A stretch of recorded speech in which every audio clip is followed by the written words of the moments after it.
Mheshimiwa Kassim Majaliwa, waziri wetu mkuu wa Jamhuri ya Muungano wa Tanzania, Mheshimiwa Dr. Suleiman Jafo, waziri wa viwanda na biashara, Mheshimiwa Husna Sekiboko, mwenyekiti wa kamati ya kudumu ya Bunge ya Elimu, Utamaduni na Michezo, Mheshimiwa Omar Kipanga, naibu waziri wa Elimu, Sayansi na Teknolojia, na Mheshimiwa Dennis Londo, mnufaika vile vile wa vocational training special, naibu waziri wa Wizara ya Mambo ya Nje na Ushirikiano wa Afrika Mashariki, Profesa Daniel Mushi, kaimu katibu mkuu na naibu katibu mkuu Wizara ya Elimu, Sayansi na Teknolojia, Profesa Sifuni Mchome, mwenyekiti wa bodi ya VETA, CPA Anton Kasore, mkurugenzi mkuu wa VETA, waheshimiwa wabunge, kamati yetu,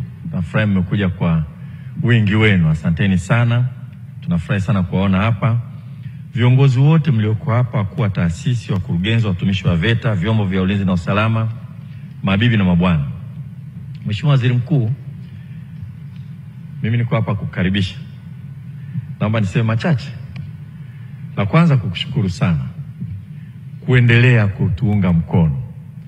Leo uko na sisi katika kuadhimisha miaka 30 ya VETA, na kwa hakika ni miaka 50 kwa sababu mwaka 1975 serikali ilianzisha idara ya kusimamia mafunzo ya ufundi na ufundi stadi kama idara kwenye wizara, ambayo baadaye ndio imekuja kugeuzwa kuwa VETA. Kwa hiyo tukichukua VETA katika mfumo yote miwili itakuwa ni miaka 50. Kwenye mfumo wa VETA tu kama mamlaka ni miaka 30. Leo umekuja kuungana na sisi Mheshimiwa Waziri Mkuu, lakini sio mara ya kwanza. Tunakushukuru sana. Tunakushukuru sana. Maadhimisho haya Mheshimiwa Waziri Mkuu yameanza na mambo kadhaa. Mojawapo ni kutoa huduma. Muhimbili pale vijana wameenda kupaka rangi jengo la watoto pale, na kazi nadhani bado inaendelea kwa sababu inafanyika kwa awamu ili kutokuvuruga matibabu yanayoendelea pale. Lakini wanafanya shughuli kama hizi katika taasisi za serikali na katika mikoa mbalimbali kama sehemu ya kuadhimisha hii miaka 30 ya VETA. Na kwenye hili Mheshimiwa Waziri Mkuu, naomba nitoe shukrani za pekee kwa kampuni ya Insignia ambayo inatengeneza rangi za koro, kwa sababu wamejitolea, wametoa rangi ambazo zinatumika na VETA kwa ajili ya shughuli hizi za kuadhimisha. Mheshimiwa Waziri Mkuu, yameelezwa mafanikio na singependa kuyarudia, lakini niseme tu, pamoja na yote yaliyoelezwa, idadi ya watu waliosoma na idadi ya vyuo, bado serikali inatoa ruzuku kubwa sana katika utoaji wa elimu ya VETA.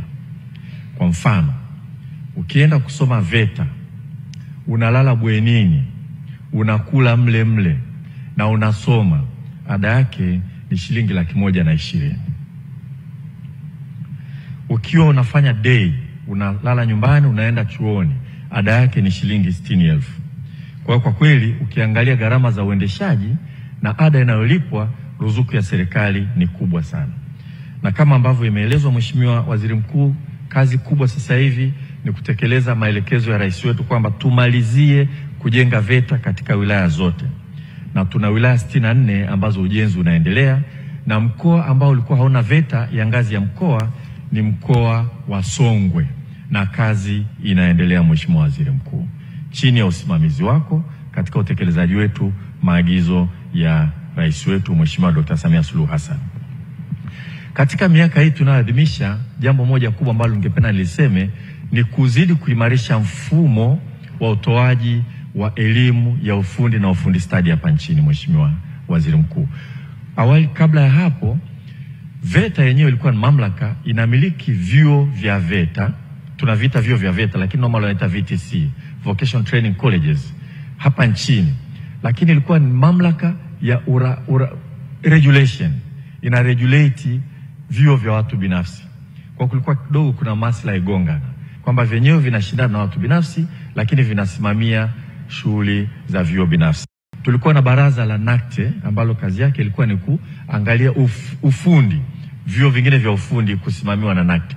Serikali iliamua kuunganisha NACTE na kuchukua mamlaka ya urekebu ya VETA na kuanzisha taasisi inaitwa NACTVET, ya National Council for Technical and Vocational Education and Training, ambayo sasa inasimamia VETA na vyuo vyake vyote na watu binafsi. Na ningependa leo nitumie fursa hii, Mheshimiwa Waziri Mkuu, vile vile kumtambulisha mtendaji mkuu mpya wa hili Baraza la Taifa la Elimu ya Ufundi na Mafunzo ya Ufundi Stadi, ambaye yuko hapa na mwenyekiti wake, anaitwa Dr. Mwajuma Lingwanda. Ndio kwanza tu kaanza kazi yake baada ya utaratibu mzima wa serikali na hatimaye kuteuliwa na bodi ambayo inaongozwa na dada yangu Ndunguru, yuko hapa vile vile, nimtambulishe mwenyekiti wa bodi ya NACTVET. Jingine ambalo ningependa sema mawili tu, Mheshimiwa Waziri Mkuu. Moja, kama ambavyo imeonyeshwa hapa, VETA sasa hivi inaenda kwenye kuimarisha zaidi mahusiano yake na wazalishaji na shughuli nyingine zote za viwanda, ili kuweza kupata ujuzi kutoka kwa wale wanaotekeleza. Lile liloonyeshwa hapa, wale waliotoa ushuhuda, Mheshimiwa Waziri Mkuu, lilikuwa ni kongamano la kuadhimisha miaka 30 ambalo waliitwa wadau wa nguo na mavazi. Na mle ndani umemwona yule anaitwa Doto, yeye ana DD Collection. Ukimwangalia yule Msuya, yeye anafanya kazi kwenye Ana Collection. Ana Collection anashona nguo, alisomea Peramiho. Peramiho ni VTC ya serikali. Huyu fundi ndio kanishonea suti hii, kama imekuwa mashallah ujue ni kazi nzuri ya VTC. Kwa kazi yetu kubwa itaendelea kuimarisha, kwa sababu tungependa walioko kule wanafanya wasaidie vile vile kugawa ujuzi kwa wanafunzi wapya. Na wapongeza sana VETA kwa sababu wamelichukua hili, wanajenga mahusiano na mafundi ujenzi, utalii na ukarimu na sehemu nyingine. Mwisho kabisa, labda Mheshimiwa Waziri Mkuu, ningeomba tu kueleza kwamba chini ya uongozi wa Mheshimiwa Dr. Samia Suluhu Hassan na usimamizi wako, mageuzi ya elimu yameanza kuingiza haya ambayo tunaita mafunzo ya ufundi na ufundi stadi sasa kama mkondo wa elimu ya sekondari. Wale watakaenda elimu jumla, lakini watakaenda kwenye mkondo huu wakimaliza form 4 wanapata cheti cha Baraza la Mitihani la Taifa na watapata cheti cha NACTVET at the same time kwa wale masomo ambayo yanafundishwa.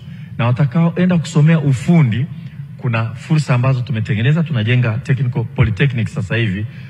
Tunakamilisha utaratibu wa kujenga Mtwara, Morogoro, Kigoma, Mwanza, Dodoma tumekamilisha, na kingine Zanzibar, ili waweze wakasomea ufundi ili kukidhi mahitaji makubwa ya mafundi kama hao. Mheshimiwa Waziri Mkuu, kabla sijakukaribisha, naomba nitaje jambo moja muhimu sana. Pamoja na kwamba ada ya kwenda VETA ni ndogo sana, bado tunakaribisha wafadhili kusaidia vijana wanaotafuta kwenda kusoma VETA. Rais wetu anafadhili yeye binafsi, wanafunzi wanaenda kusoma pale Kagera. Amechagua idadi, tunawachagua, tunampelekea, anawafadhili. Lakini ningependa kusema vile vile kwamba KCB Bank na NBC Bank wametenga fedha za kufadhili wanafunzi wanaosoma VETA, na wakimaliza wanawafuatilia, wanawasaidia kuingia kwenye ujasiriamali. Nadhani kama ambavyo amefanya mwenyekiti wetu hapa, Mheshimiwa Husna Sekiboko, yeye alienda amaliza degree yake ya chuo kikuu, akafurahi kutumia fursa kama wanavyosema kwamba VETA inapokea mtu yoyote anayetaka kwenda kusoma. Ameenda amesoma, ameanzisha biashara ya viatu na najua biashara nyingine electronics. Lakini KCB Bank ukisoma au NBC ukimaliza kusoma VETA, itakushika mkono, inakusaidia, unakuwa na business plan, inakufadhili, unaendelea kufanya shughuli zako na kuweza kujitegemea na kuwa mjasiriamali. Haya yote Mheshimiwa Waziri Mkuu ni sawa na kusema kwamba katika mageuzi ya elimu, hasa katika ufundi na ufundi stadi, yajayo yanafurahisha. Tumedhamiria, tunaboresha elimu yetu.